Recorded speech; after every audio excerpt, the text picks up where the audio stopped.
एक गाव होतं. त्या गावामध्ये एक मोठा राक्षस होता. तो गावकऱ्यांना फार त्रास देत असे. राजू नावाचा एक मेंढपाळ त्या गावात आपल्या नातलगांना भेटायला गेला असता त्याला त्या राक्षसाबद्दल कळाले. त्याने गावकऱ्यांना विचारले, तुम्ही त्या राक्षसाला मारत का नाही? त्याचा सामना का नाही करत?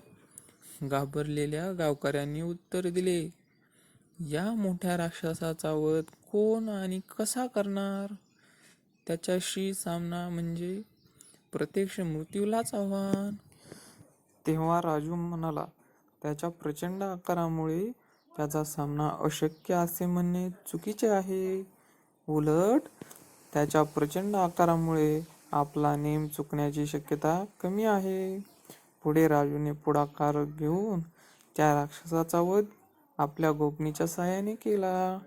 मित्रांनो, संकट मोठी असोत वा छोटी, त्यांच्याकडे बघण्याचा आणि सामना करण्याचा आपला दृष्टिकोन हा सकारात्मक हवा.